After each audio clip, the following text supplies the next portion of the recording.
Welcome to Global Information Security Society for Professionals of Pakistan.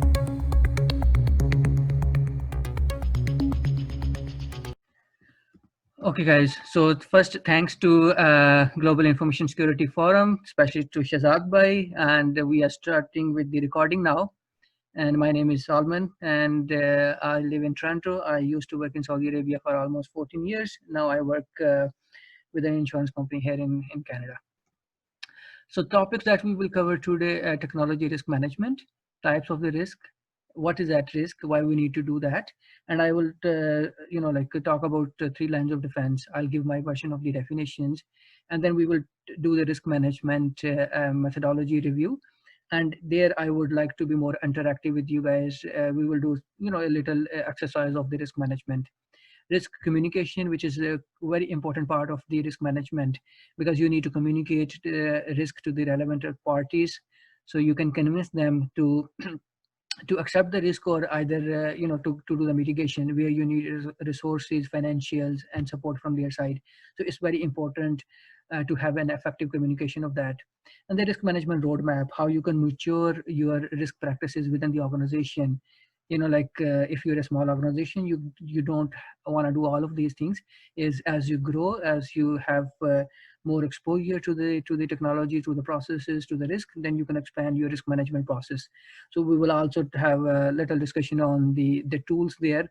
Do you want to start with the fancy GRC in the beginning, or do you want to grow with your own documentation templates, and then you basically, once you are mature, then you can consider to have a GRC. And then at the end, we will have a question and answer. We will have around 40 minutes or maybe 1 hour for this, depending upon how much time we get from Zoom. But I'll try to give some time at the end for the question and answer. Otherwise, if you have any question during the session, please go ahead and ask me. Okay, some of the definitions part in the beginning, I'll try to be fast. When we go to the core of this topic and where we need to do a little bit exercise, I'll try to be slow. So in terms of technology risk, any loss to the business because of any failure of the asset is the basically risk. And what are those assets? It could be technology, processes, people. Within technology, we talk about hardware, software, applications. All of that is basically technology assets. So technology risk management is basically minimizing the loss to the business from the exposure of those technology assets or business assets, or exposure is the technology risk management. Okay, what types of risks? So we always talk about, okay, we need to protect our organization from attacks, and those attacks usually we see are coming from outside. But as per Verizon DBIR report of 2019, 34% of the attacks or the risks could generate from inside the organization. So when we do our risk management exercise, we need to consider both the threats or the risks which could come from outside, and the risk which could come from the inside the organization. So outside risks are very clear. We talk about cyber attacks, we talk about regulatory compliance, we say about phishing, social engineering, or disaster because of earthquake, flood, and all of that. But we also need to focus on the internal side, and the internal side could be the disgruntled employees. And if you see, most of the recent, I would say not recent, most of the attacks are because of the internal organization. Okay, let me see, somebody sent a chat. Okay, it's recording is okay. Recording is happening. Yeah, we are recording the session. Okay, so the recent attacks, if you see, like the last 2 years, you will see maybe 70 to 80% of those attacks are because of the employees within the organization. Either disgruntled employees, they want to disclose the data, or they didn't have the enough knowledge or the information or awareness. So by mistake, they were basically the victim of the attack. Legacy technology, if you talk about a large organization who started computer systems or automation 50, 60 years ago, they have old systems, old platforms. Now, if you want to compete in the new environment, new businesses, you need to improve that. So legacy technology, automation of that, maintaining that is a big concern. So that could be one of the risks that organization needs to consider. Operations errors because of the people or because of the technology. damage and then theft of the assets, like intellectual property, copyrights, and all of that could be some of the risks that we need to consider from within the organization.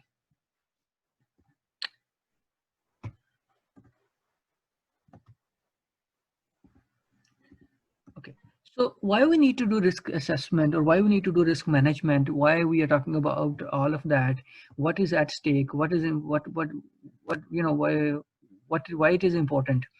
So everybody says, okay, like if we don't do that, then there will be a financial loss for the company. There we will be out of business. That is only a one component of that. There are many other areas. Some of them are presented on the slide. So it could be the organization reputation or the brand value. It could be a regulatory compliance, like there are certain regulations that you need to follow. If you don't follow that, or you don't comply to that, then you could be out of business, or you could be penalized for that. And those regulations are usually, like SOX compliance you need to do, PCI compliance you need to do. If you are in the health business, then you have to comply with HIPAA. Now if you are in the Europe, or you're collecting the data from the European customers, you need to comply with GDPR. So all of those regulations are there, and you need to comply with them. If you don't comply, there will be a hefty fine, and sometimes you could be out of the business, or you cannot do the business. You need to protect your copyright information. Like the Sony case where the film was disclosed before the release. This is another example. If you have spent billions of dollars or millions of dollars in creating something, and then somebody comes and take the recipe, or somebody takes the copyrights or the information and disclose that, that could be a huge loss for the organization. Sometimes you need to adopt to the new technology, and adopting that new technology will bring some kind of a risk to the organization. And why you want to do that? Because you want to have the competitive advantage. You don't want to be behind the industry. So if you want to do that, then you need to make sure the risks which are coming or arising because of that new technology are addressed properly. So there are a lot of reasons we need to do risk management, and we need to make sure, like the applicable risks, or the compliance, or the regulatory things are addressed within the organization. Of course, financial loss is the key one, but others cannot be uh, ignored. Okay, so 3 lines of defense. So what are those 3 lines of defense? Everybody talks about, like we need to do risk on 3 different levels. So I would start from the first line of defense. So first line of defense is basically the people, they work very closely with the business. Means if you are in let's say in a marketing department, and or let's say sales and marketing department, and you want to create a new system, and that will basically sell your product. In order to build the technology, you have to have a different component processes. You need to involve different people. So part of that process would be basically to say, okay, this is bad.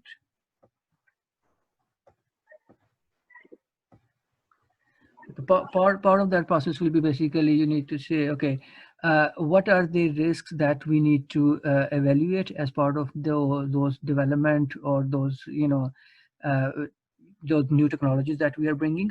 Or even if you have existing system, and you basically need to have somebody close to the department, or close to that business lines, that works very closely with those people to identify what those risks are from coming from the technology business. So any department or any function which is helping the line of business to mitigate or manage the risks is the first line of defense. The second line of defense, and usually, like I would say every line of defense, they do risk management, but the context of doing risk management, or the methodologies they use to do risk management, is little different. So for example, if we take the first line of defense, usually they will take the asset and the risk based or the threat based approach, because when they start with something, they don't know what are the regulations they need to comply. They don't know what are the best practices they need to comply. For example, if you are going with an IoT solution, or if you are having machine learning, and you're building some applications on that, you don't know what the compliance requirements are. There are a lot of documents available, you can refer to them, but you will identify the threats as you make progress towards that. So threat or risk based might be more appropriate for them. When we go to the second line of defense, in my opinion, is a gray area. Everybody has a different definition of that. I would say their focus is based on the controls and the compliance work. So they will come from the, so they work with all the line of businesses. So take an example, if in a bank, there are 10 lines of businesses, they have their own first line of defense for risk management, but there is only one second line of defense in a bank. So that second line of defense will work with the first line of defense to make sure they comply with the requirements and they have controls in place. So second line of defense is not there to execute risk assessments. Their job is to make sure the risk assessment happens periodically and all the risk exposures are addressed. So they will give a high level view of the risk status of the organization, and their focus will be compliance or the control assurance. Some of the examples could be, like SOX compliance or PCI compliance or third-party management risk, but this definition of second line varies from organization to organization. Another organization could have a totally different definition, and controls and assurance could be with a different department, compliance could be with a different department, and second line of defense is a very thin layer where they collect the dashboards from the first line and just report based on that the dashboards. In another organization, second line of defense could be an intermediate between third line and the first line, means they bridge the gap between the first line and the third line, which is the audit. So depending upon the organization structure, it varies big time. But the clarity between first and the third is very clear. So the third line is basically internal audit or the corporate audit. They perform risk-based assessment on technology assets and technology processes, and usually they follow the company policies and standards. They want to make sure companies follow those policies and standards, but they can also go beyond that, and they can take some best practices and the compliance requirements from the industry and make sure companies comply to that as well. But their assessment is more on the assurance side, like we have controls and those controls are designed and operating effectively or not. And then they work with the external auditors to complete the report and report back to the board of directors and everything. So clear definition between first and the third. Second is always blurry. Some organizations have very clear, some they don't have very clear definition of the second line. Okay, so how to perform risk management? So there are different methodologies. Many methodologies are available. If you Google risk management methodologies or technology risk management methodologies or security risk management methodologies, you will find many things available. In my experience, I have worked on ISO 27005, which is based on 27,000 family of standards. NIST is another one, very famous. COSO, Committee of Sponsoring Organization, is another one. Then Octave, Risk IT, and IRAM is there as well.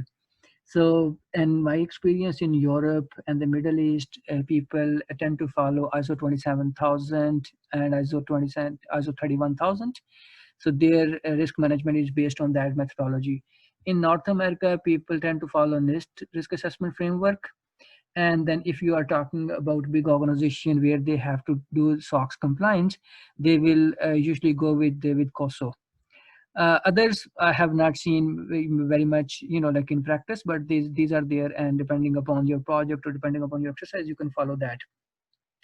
I have, like I will talk about the risk management methodology, and I will give an overview, which is a combination of ISO 27000 family and the NIST.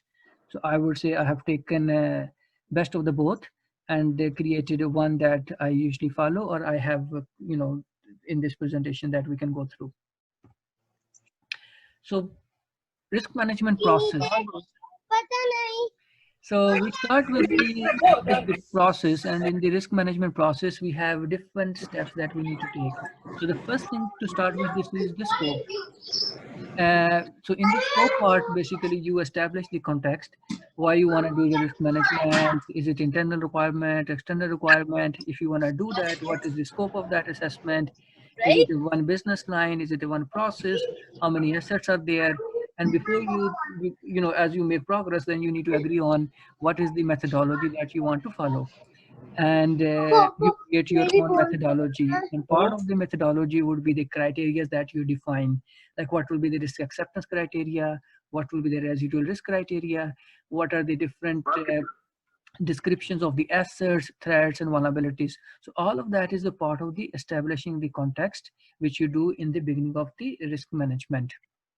The second part of the risk management process is the risk assessment itself, where you identify the assets, identify the risks to those assets, and that comes with the combination of threats and vulnerabilities. You analyze those assets, and then you basically come up with the risk value. The third component is the risk treatment, where you discuss those identified risk with the management and agree on the plan. And the plan could be basically, are we accepting the risk? Are we mitigating the risk? If we are accepting the risk, why we are accepting that? If we need to manage or mitigate, or we need to transfer, what are the different possibilities or solutions for that? And what is the criteria, even if you want to accept the risk? And then monitoring part, you do basically whatever you have accepted or whatever you decide to mitigate, is it happening properly or not? That is the monitoring part. And then the last part of that is the reporting, where you provide reporting to the business line, reporting to the management. And sometimes if you have external parties who have asked you for the risk assessment, you provide a reporting to them. And you can also engage your second line and third lines in the reporting part, where you give them the confidence that we have managed or we are managing risk properly. Communication and consultation is across all of these different steps. So you start with the project in the beginning, or you start with the engagement in the beginning. You need to communicate with the right stakeholders, and then during each phases of the process, you need to engage and communicate to the right people and the right stakeholders. So communication is the key of the risk management or the risk engagement practices. And then if you manage that as a project, where you follow the project management practices, where you have the kickoff meeting, the regular reporting, resource management, scheduled, risk mitigation approaches. So all the basically project life cycle steps, if you follow, that will help to basically manage or to complete the engagement on time. Okay. We will do a deep dive of each and every step of this risk management process. So starting with the first step, which is basically establish the context. So I already talked about you agree here on the objective of the assessment, why you want to do that. Is it for a regulatory purpose? Is it to identify new threats because you are launching a new system? Is it coming because of the control assurance? Is it coming because somebody has asked you to do that? Or is it because you want to go for the certification like ISO or PCI compliance? So all of that objective you define in the beginning. And based on that, you define your scope, like how many assets will be part of the scope, how many business processes will be there, how many technology assets you need to include in the scope. You cannot do risk management or risk assessment for the whole department or the whole company at once. You need to start from somewhere, and that will be scope definition. So the session is going to end in 10 minutes. If I don't think so we will be able to finish that, so we may continue with the same link after 10 minutes. So I will log in by using the same link after 10 minutes. Is that okay? Yes, sir. Please continue. Okay. Okay. So, and when you define the scope and the objective, then the better is you create your templates, because those templates will be used by different teams or people within the risk management team. Because if there are 10 people doing the risk management and you don't have the right processes or the template, everybody will come up with their own template or approach. So better to provide those templates so they can use those templates throughout the exercise, or even after the exercise, after the engagement, in the next year or year later, they can use those templates. Document the risk management methodology, as I mentioned earlier. So there are some best practices and methodologies available, but you need to prepare your own methodology that will be used by the organization. And think the long term. Don't think about a small exercise. Think about the methodology will be used for the next 3 to 5 years or even 10 years. And especially if you are planning to have a tool in the long term, this methodology will help you, because whatever you decide today will go into the tool. and changing the methodology in the tool becomes difficult because you cannot go and change the criterias or the logics in the tool every day. So think hard what methodology you want to follow and then stick to that for the long term. And part of the methodology would be basically your identification of the assets, how you categorize, how you define them, what are the descriptions. Same thing for the vulnerabilities, what will be the risk rating for the vulnerabilities, because there are different ways to do the risk rating. People can use 1 to 5, where 5 is the highest rating. Somebody can say, no, I go with 1 is the highest rating. You can go with low, medium, high. High is the basically, like the highest rating, or you can say I want to go with 5, very low, low, medium, high, very high, or you can have your own risk ratings. Acceptance criteria, what is the acceptance criteria for the risk? And that should be defined in the beginning with the help of the management. Calculation of the risk formula, how would you calculate the risk? There are different formulas to do that. So whatever you decide, that should be used across all the teams, and that should be used across all the risk exercises that you do within the organization. I usually say this methodology part, if you can align this methodology with the second line and the third line, that will make life much easier when we talk about integrated risk management. Because at the end, you want to have integrated risk management across the organization. Like if as a board of director, I want to know, okay, what is my risk exposure to the cyber attacks? And if I talk to first line, they give me a different risk formula or different value. I talk to second line, they give me a different, risk description of the rating. I talk to third line, they give me a different, rating. We don't want to do that. And I have experienced that in my engagements, where high for some, for me is something different than what second line or third line have, considered. So you want to make sure, it's very hard. I can tell you it's not easy. It's very hard to get consensus or to get alignment on the methodology part for all the lines of defense. But I would say that is a challenge, but something we need to consider when we are starting the risk management practices. Okay. Continuity of that, first step is the risk assessment, where we have in order to do the risk assessment, we need to have the assets, threats, and vulnerabilities. So assets could be basically anything in the organization which is part of our scope, and this could be I have the next slide actually. So this could be the process, physical location, could be hardware, could be software, could be information and people. So all of these are the assets. So when we start this risk assessment, we need to have the assets ready. We need to do the asset classification based on this, or you can come up with your own, classification depending upon the assets that you have in the scope. And then you do the asset valuation, which is next slide based on this one. So asset classification, you do the classes of the assets. Some of the examples are on the screen. So you go with the hardware, you have servers, desktops, laptops, you have softwares, could be the desktop applications, distributed application. You have the information, could be hard copy, could be soft copy. People, this could be technical people, the business people, engineers, third parties could be part of that. So I'm going to go back here. Okay, so risk is basically a combination of assets, threats, and vulnerabilities. So assets, we know anything that brings the value to the organization is an asset. Threat is any event that could harm or could damage the organization is the threat. Vulnerability, any weaknesses in the process or the asset is the vulnerability. So a combination of that will give us the risk value.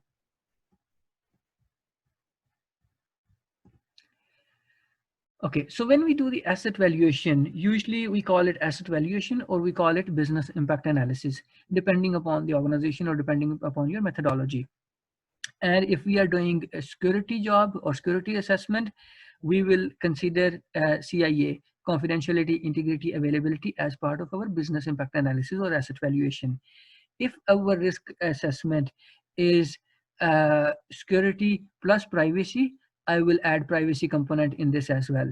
If my risk assessment is around privacy and third party, I will include confidentiality, integrity, availability, privacy, and third party into this component.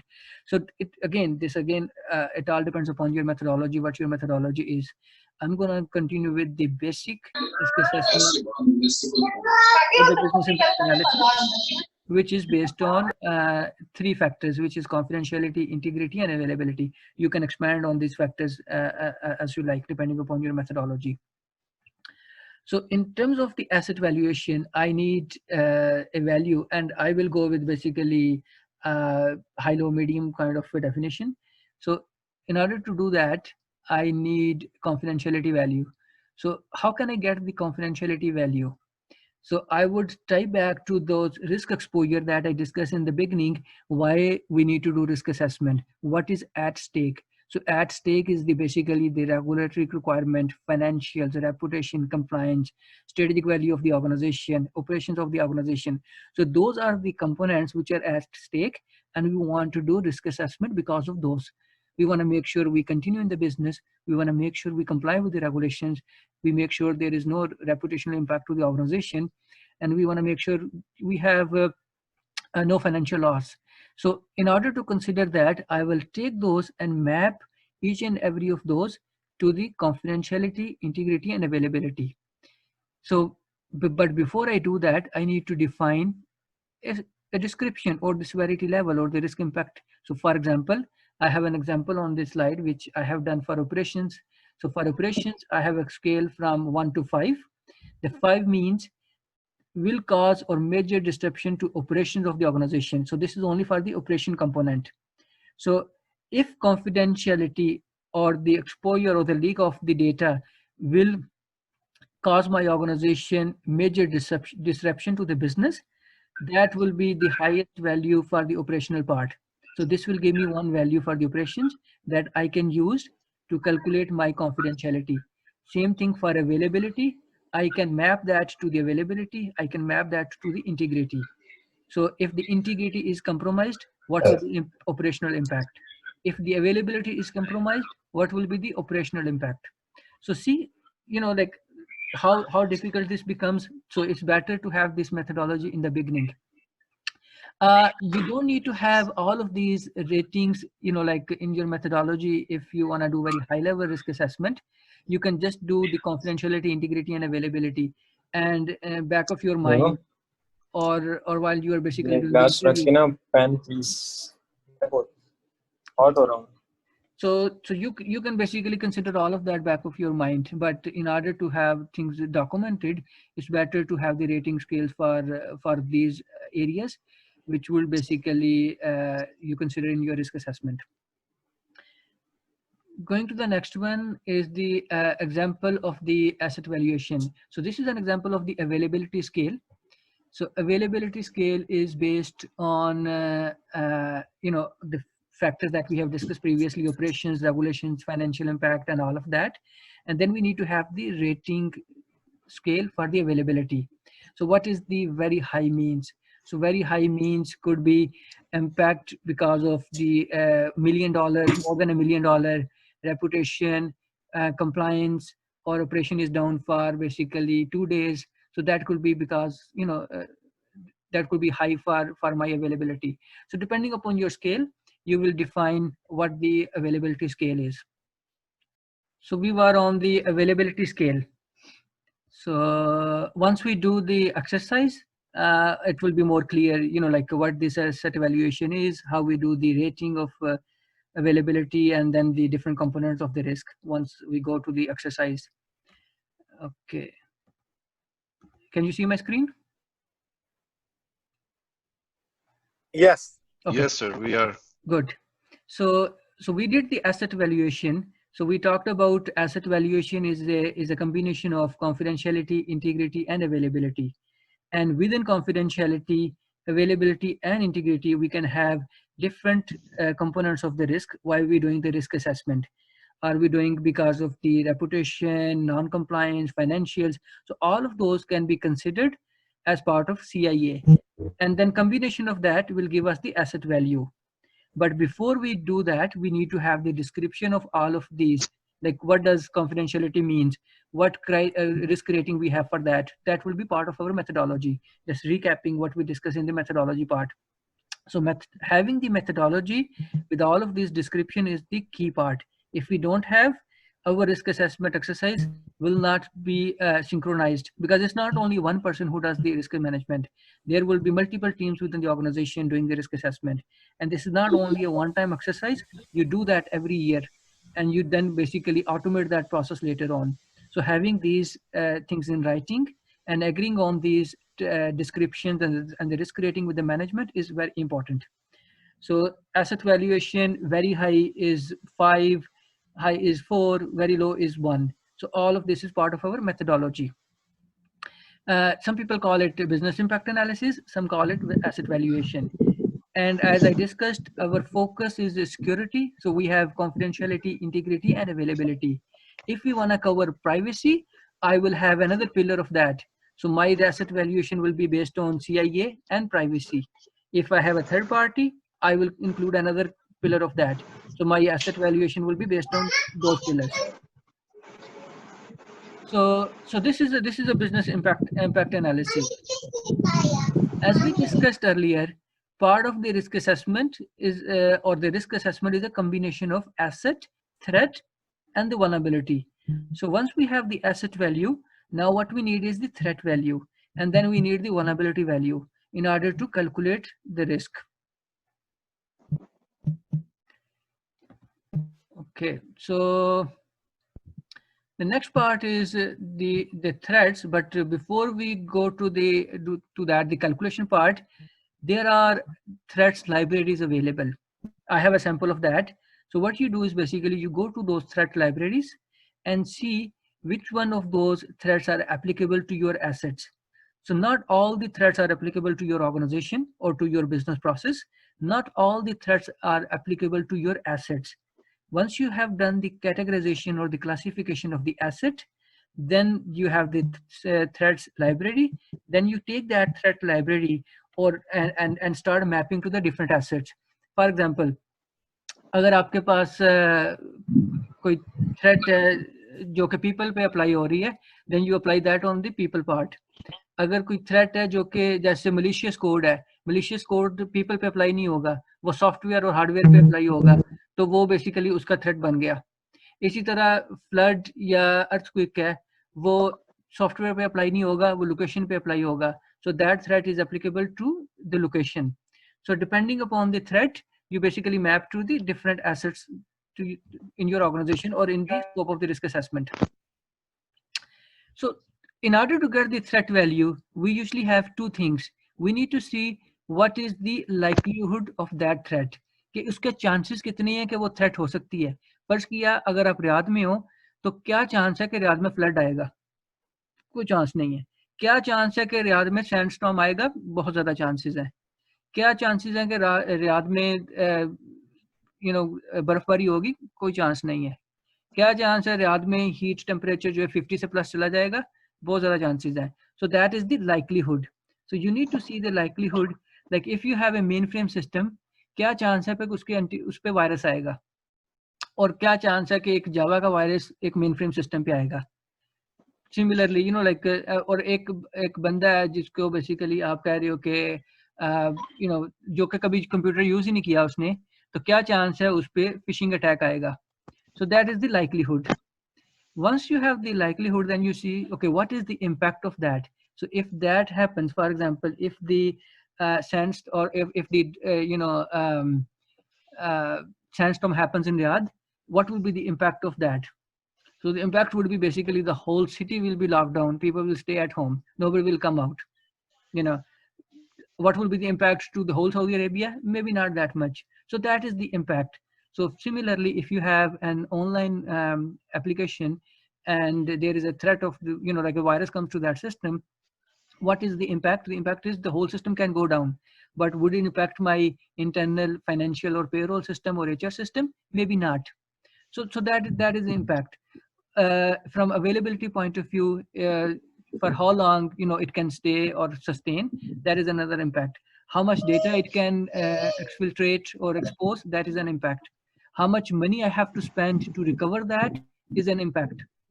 So there are different ways basically. So once you get the combination of the likelihood, which is the probability or likelihood, and impact, how much exposure it will give us the value of the threat level. And then again, you need to have a scale for the impact, you need to have the scale for the likelihood, you need to have a scale for the threat levels. And then basically this should be part of your methodology. Okay, going to the next one, vulnerabilities. So one threat could have multiple vulnerabilities. So the way you do, you have one threat, which is basically, you can take an example of phishing. Phishing could be applicable to people. So what are the gaps, what are the vulnerabilities that could be on the people side that can expose, or that can basically get exposure to that threat? People are not trained, they don't know what the phishing is. People are going online and they are not paying attention. They don't have antivirus on their system. They are using public systems. So all of these are the examples of the vulnerabilities. So one threat could have multiple vulnerabilities. And in this part, you basically take that one threat and map to the vulnerabilities which could exist in your environment. Again, same thing. Before you do that, you need to agree on the vulnerabilities value, the rating of the vulnerabilities or the scale of the vulnerabilities. This could be from very low to very high. All of these scales should be part of your methodology and should be aligned. Okay, so risk assessment. So as we discussed, risk assessment is a combination of asset, threat, vulnerability. So in order to get the risk value, we get the value of the asset, we get the value of the threat, we get the value of the vulnerability, and then we multiply to get the risk value. I use the word multiply because this is part of my methodology. You can say you want to add them. That will be part of your methodology. You can say, I want to add threat plus vulnerability and multiply with the asset value. That is also part of your methodology. So that calculation of the risk is part of your methodology, how you want to calculate the risk value. But whatever you decide should be across the organization. Everybody should be using the same.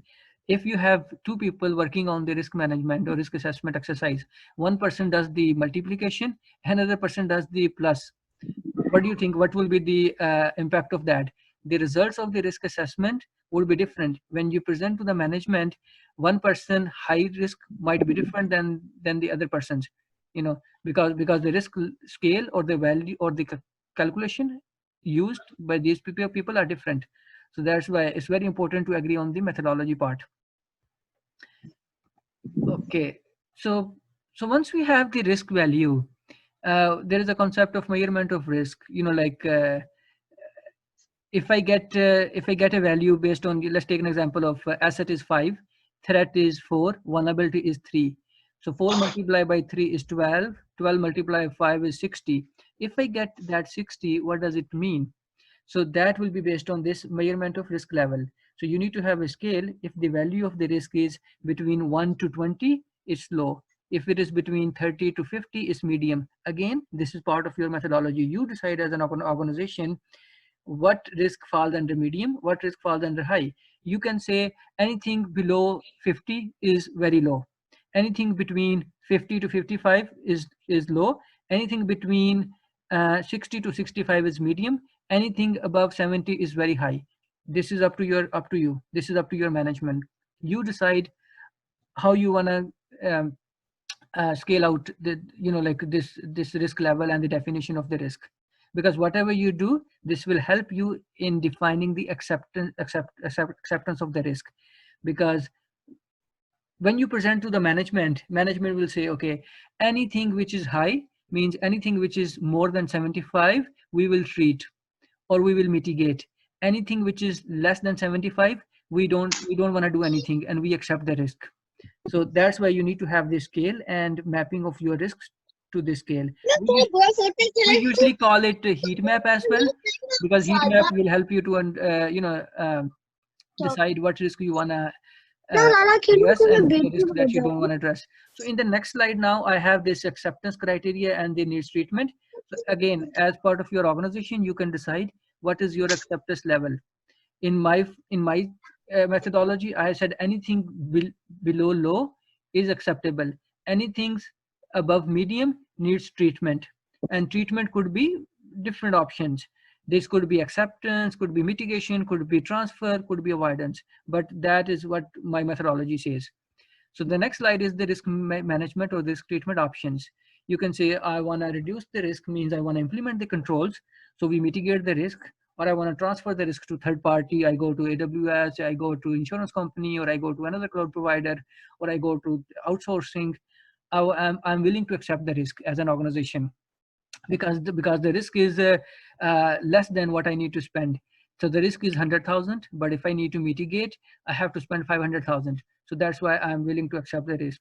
Or the down of this application is for 2 hours or 2 days, and my loss will be $500,000. But in order to do the risk mitigation, I have to spend 5 million. So I'm okay to accept the risk.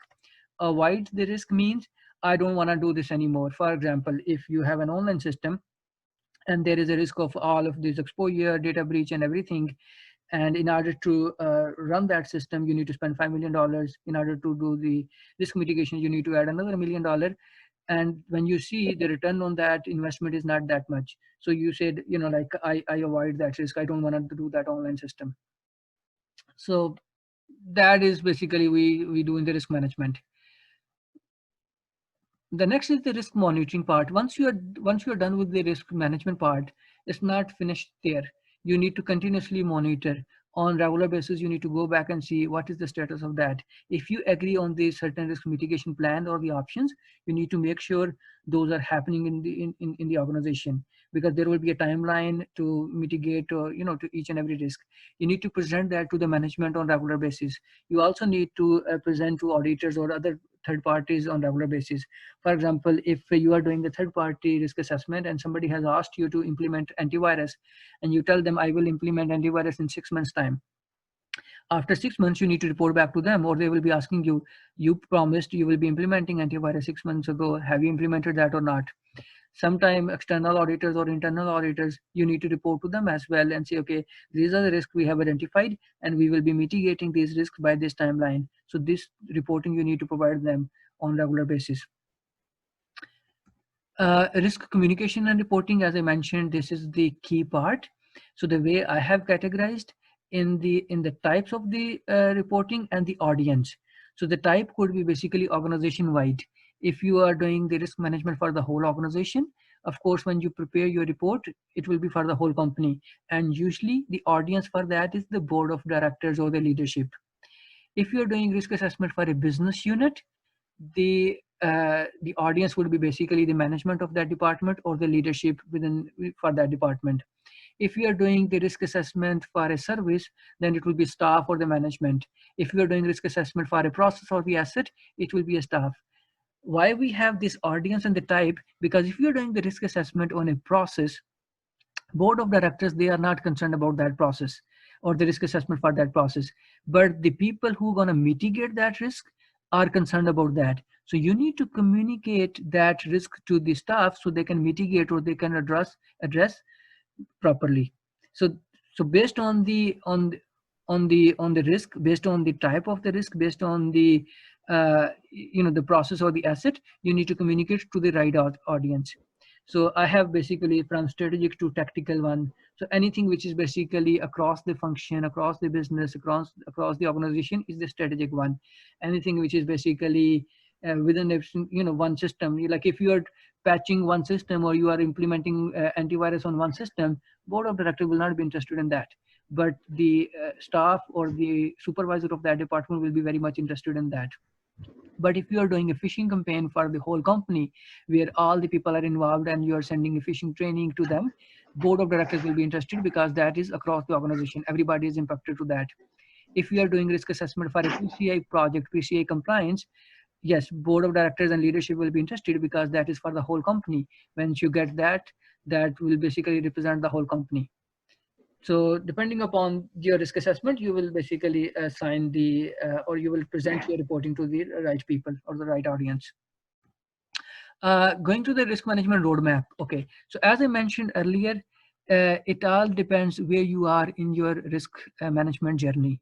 You cannot expect all the automation, all the nice template, all the nice reporting in the beginning of the journey. You start small. You may start with one process or one asset or one function. You do the risk assessment. You may use Word documents, your Excel files, PowerPoints. there might be some synergies within your risk management methodologies, there might be not, but that is the starting point. You start from there, and then you move across where you get synergies, you get standardization on the template, you get standardization on the threat libraries, you get standardization on the description of the risk rating, you get standardization on the mapping of the vulnerabilities to the threats, you get standardization across different compliance requirement. For example, if you have to comply with PCI compliance, you have to comply with SOX, then you have to comply for third-party risk assessment. You don't want to do risk assessment 3 times. You do one-time risk assessment, and that can be applicable to all of those requirements. But that comes with the maturity. And then after that, you want to automate through GRC tools. But like if you say, I want to start the risk assessment and I want to implement tool right away, it's not possible. That comes with the maturity. And maturity means you need to have established processes, you need to have established methodologies, you have to have established teams, you need to have established rating of the risks, and mapping of the vulnerabilities, threats, and then you go and start automating, in the GRC tool.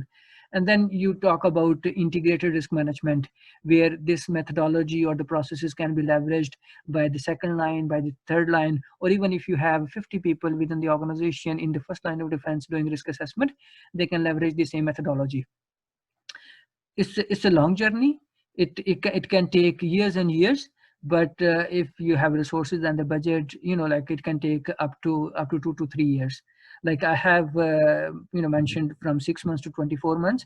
This is with some maturity and with a lot of investment. But in my experience, like if organizations are new to the risk management practices, it can take up to 5 years even. The next one is basically, some people ask, okay, if I'm doing the risk assessment, in a banking sector, would I be expert in the risk management? I would say yes, because the basics are the same. Whatever you do in the risk assessment in the banking sector would be applicable to other industries as well. But having a domain experience certainly helps.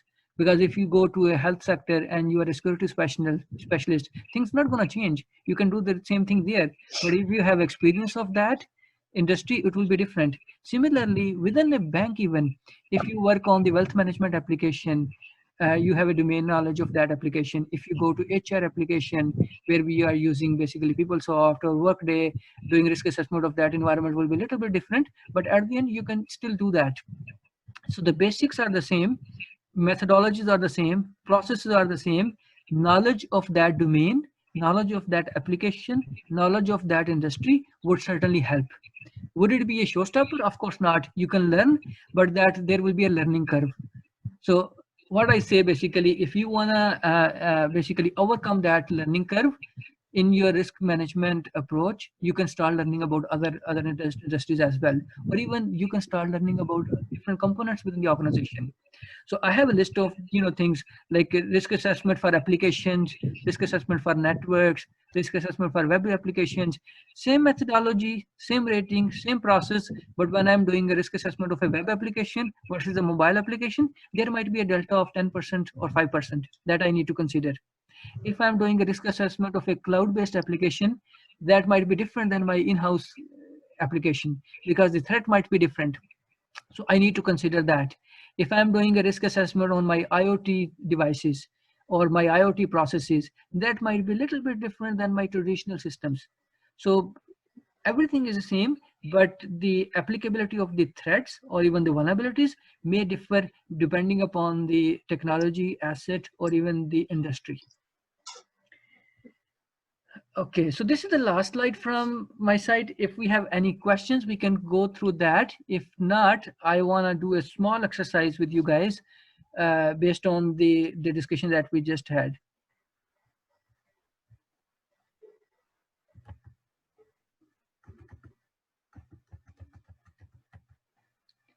Yeah, this is Syed Asif. I have a question. Okay. Yeah, so when do you actually put on against the ISOs like 27001, or if you have a specific HIPAA base? You already answered the compliance part, but I'm looking more from NIST controls. How do you apply those controls? Is it part of the threat and vulnerability or across? Again, I would start why you want to do the risk assessment. Are you doing risk assessment because you want to comply with ISO 27000? क्या चीज? Folic acid या B9. Or are you doing risk assessment because you want to see what threats are coming to my system? This is one thing. The second thing Folic acid तो है, B9 नहीं है, वो दे देना अगर वो हो रहा है तो वो डंडा दे दे भाई, डंडा. folic acid है. So if you are not talking, वाली you white need to वाली. mute yourself actually. There are some other conversations happening on the back end. So if you can mute yourself, if you don't have any question, that will be helpful. So again, so you need to see, what are the threats? Because at the end, when you say control, you want to implement control to do what? To do the mitigation. And mitigation is usually on the vulnerability. So you need to see, okay, what is the vulnerability? And that is that vulnerability mapping to my threat so that I can implement controls. If the requirement is privacy, then you need to see what are the privacy related threats and what could be the vulnerabilities of, that could be exposed by that threat. And then what are the privacy controls that you need to implement? I give you an example of that. If you do a risk assessment on personally identifiable information, and one of the requirement for that is your data should not be outside your country. While you are doing your risk assessment, that you need to see, okay, the threat is the data should not be outside the country because that is the requirement from the privacy. Then what are the vulnerabilities? The vulnerabilities are you are using a cloud provider which is outside your country. You are basically, you don't know who is copying the data, where that data is kept. And then based on that, you see, okay, what controls I can implement in order to make sure data stays within the country. So there are best practices in the controls, but again, it all depends upon what the objective of the risk assessment is. So thank you. This is good. So let me quantify a little bit what I'm asking. Sure. So criteria. So let's say you have a sector. My understanding is if you are educational sector, of course, a FERPA or those kind of compliance will apply. Okay. And then you have some sort of NIST. So I work for state of Texas, and we have something called TAC requirement, which is basically FISMA. Okay. Mm-hmm. My question is more because we did our risk assessment. We went out and we had something which came back and as a crosswalk, and we have gazillion numbers of NIST, applied. Like I'll give you an example. NIST 800, 171, and 53. Okay. Mm-hmm. That was applied with FERPA. And of course, we know that the privacy, and the PII is important for us. Mm-hmm. Partly PCI DSS because, the credit card is involved. So my question is more about, initially, do you know already by the criteria of the sector you are working, like education or finance or whatnot, that these are the controls or these are the frameworks we need to actually, that's the right word, I forgot. Frameworks we need to apply with respect to the right compliance. So you can fill into the crosswalk. Yeah.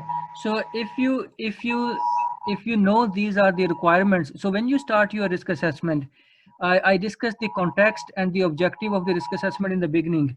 So if your objective of the risk assessment is to make sure you comply with all the possible frameworks which could apply to your organization, that could be FISMA, that could be HIPAA, that could be PCI, it could be SOX. If you know that is the objective, or these are the requirements of the frameworks you need to consider, then your risk assessment would be basically to consider the controls from those standards. So then I would say your risk assessment is more on the compliance side. So there are different ways of doing risk assessment. One is the threat based, where you start with the threat and then see what controls needs to be implemented. The other is there is a control that we need to implement. Have we implemented that control or not? If we have not implemented the control, that is a gap, and you translate that gap into a risk. And then basically you say, I have a mitigation plan to implement that control. So it all depends upon the context and the objective. Do you want to do the risk assessment, which is based on the threat, where you are not talking the controls in the beginning, you are more focused on the threat? or you want to do the compliance-based risk assessment where you are concerned about the frameworks and the controls from those frameworks needs to be implemented in your environment. Then you take the second approach where you already know the controls. Is it clear? I can go further no, on no, that. This is very clear. Thank you. बहुत बहुत शुक्रिया. मैं एक सवाल इसका follow up है, please. Ji sure. जी, वो ये है कि of course I understood now कि you have controls available now. See, most of us comes from engineering background, right? And I attended one of the meetings, or actually it's a seminar, where I thought that was the most beneficial from the risks perspective. I'm new to risk. I've only worked a couple of years with GRC stuff. Now, you know, the mapping of these risks, whenever they come out, like controls you have, right? You want to be able to meaningfully come out with some sort of engineering or operational outcome. So I'll quantify what I'm saying. So if there is a asset and you did a control with identify, protect, whatever you have the controls, it spits out. You need to be able to make sure that, okay, this is configuration management. Now, part of configuration management, you are putting a baseline. You know where I'm going with this? I see a gap. So basically you do a gap analysis. It might be done later on. So that's why I wanted to understand from you where exactly, you know, these controls or crosswalks are, you know, put initially in the middle of the risk or toward the end where you do the mapping easily. So CIS control is another one. Okay. So let me give you another example of that. So you are a new organization, you are starting and you said, I want to have a security policy. How do you decide what security policy requirements should be or what controls should be in your security policy? There are many references. If you take all of those references, your security policy will be a 500 pages document. So what you do, you say, I need to do the risk assessment. Risk assessment will tell me what is my exposure, and based on that, I will define my policy. So this is a one way of doing risk assessment where you do your risk assessment, and then risk assessment will help you to define your controls. This is a one model of doing risk assessment, which is based on TRA, threat risk assessment. And I usually call it a threat-based risk assessment. This is one model. The second model is where you go and say, I have a policy and I also have framework. And the framework is basically a combination of a PCI, HIPAA, and all of them, they have 500 controls. In this case, when you are doing your risk assessment, you are not looking on the threats. You are looking on the controls and seeing, okay, if that control is implemented in your environment or not. And that I usually call it control-based risk assessment. So same, you call it risk assessment, but the approach is different. So usually when we do most of the cases, we do control-based risk assessment. But if you are implementing a new system and you don't, let's suppose you go with an IoT and you don't have any security policy for IoT, how would you know which controls you need to add or which requirements you need to add in your security policy for IoT unless you do threat-based risk assessment? But once you have done that, you have the policy ready. And after that, there will be somebody who has already implemented IoT security and they will come up with the framework. Then when you do risk assessment, you don't need to do threat-based. You take that policy, you take that framework and see how I can use that in my risk assessment. So this is the one way. I have only 5 minutes left. I want to go to the demo. It will be very clear in the demo at what stage we need to select the control. Okay. Thank you. Salman भाई, कोई question, ये आपके पास ऐसा कोई हमारे पास कोई mapping होती है, यू नो, जैसे आपने कहा थ्रेड की या वल्नरेबिलिटीज की, या बेस्ड ऑन ओन एक्सपीरियंस हम ये करते हैं, यानी रिस्क को हम क्वांटिफाई जब करते हैं, जब एसेट की वैल्यू करते हैं, उसके लिए कोई मैपिंग है या कोई फार्मूला है, या हम based on our experience? Sir mappings available है, लेकिन आपका एक्सपीरियंस भी काउंट करता है. लेकिन मैपिंग को फार्मूला वगैरह कहाँ पे अवेलेबल है? वो मैपिंग फ्रेमवर्क में है, स्टैंडर्ड्स में आते हैं, ये डिफरेंट सोर्सेज हैं सर, डिफरेंट सोर्सेज हैं. वो कुछ पेड सर्विसेज होंगी, कुछ नहीं है, ठीक है ना. जैसे आप GRC टूल लेंगे, उसमें भी मैपिंग्स होती हैं कुछ, ठीक है. स्टैंडर्ड्स में नहीं आपको मिलेंगी वो मैपिंग। अगर वो कहें जी आपको आईएसओ स्टैंडर्ड में मिल जाए या निस्ट में मिल जाए, वहां पे नहीं मिलेंगी, ठीक है। ये डिफरेंट कंपनीज के पास होंगी, टूल्स में होती हैं। Okay, I got it, sir. So Please I demo can that. show you one example of that here. So if you see here, I have this one threat called social engineering, and I have a mapping of the vulnerabilities to that threat. I have another threat called malicious code, and I have a mapping.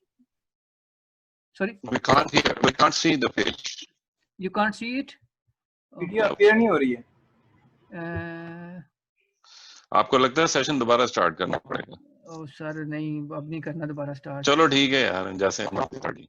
Okay, अब आप देख सकते हैं? Nope. Yeah. Yes. Okay. So you see here threat social engineering, and these are the vulnerabilities mapped to social engineering. This is what I have done. Same thing, malicious code, and this is the mapping. So these are mappings are available, but again, you have to basically, search it out. Okay. So coming back to the model. So when you build your risk assessment template, there are different ways to build the template. You can come up with your own, but the basic thing is you have the business impact analysis that will help you to do the business impact analysis in this one. And here you have the asset, description, owner, location, and CIA. And even CIA, you can further divide that CIA into 5. So you can get a value 5, 4, 3, and then you basically put a formula here, which is a multiplication or addition of that, and you get the value. Then the other component would be basically the threat assessment. Sorry, I'm going fast because we have already spent 2 hours. So threat assessment is basically you have the threat value, probability, impact, and you get the threat value. Similarly, like availability and that. So now when we come here, so here is the control part. My brother, somebody asked me the question. So when you go to the risk mitigation, you say, I want to mitigate the risk. And take example, the risk is coming from the phishing. So how you can mitigate, you can go back here and say, okay, lack of awareness, lack of policy restricting, no content filtering software, all of those are the vulnerabilities. You go back here and say, okay, how I can mitigate this risk. So control would be educate my staff. This is one control. Perform regular social phishing exercises every 3 months. That is your control. Spam filtering. See, you are implement web filtering or something, So these are your controls. You are coming up with the controls now. And then you see how when you're going to implement the controls, what will be timelines, and then you come up with your risk. So when you implement the control, you will come up with the residual risk. So here the risk, for example, is 5. You say, I will implement these control, and that will help me to reduce my risk or to reduce my vulnerability. So when you go back here after implementing the risk, your vulnerability value should be 5 first. The new vulnerability value would be 3, and your residual risk would be 3 after implementing the controls. Okay, there are multiple ways to do that. You can group your assets, or you can do this exercise for each and every asset. So for example, if you do that, for hardwares, and hardware have hundreds of assets, you will get a list of hundreds of risks here. And when you do further segregation of that or distribution, you will get basically, risk and vulnerabilities, and each risk for different multiple vulnerabilities. You can group them so you don't get multiple lines, but there are different ways to do that. This is the last minute. So Shehzad bhai, anything you want to add? आज भाई तो लगता नहीं आप जरा पिछली वाली screen दिखाएं, वो जरा एक्सेल वाली, दूसरी वाली। नहीं about what, किस चीज के लिए? This is the last minute, so we are finishing the session. सही सर, शुक्रिया बहुत। तो मेरा ख्याल एक सैंपल शीट फिर आप दे दें तो कि वो भी हम लोगों को शेयर कर देंगे। ये ठीक है सर, ये रिकॉर्डिंग हाँ बेशक, हाँ जैसे ये वाली है ना, इस तरह के को थोड़ी बहुत कुछ उसमें डाल के, तो ताकि वो काम ना बढ़ाएं सर मेरे लिए। ठीक है It's a fabulous training, dear. Thank you very much. Take a screenshot.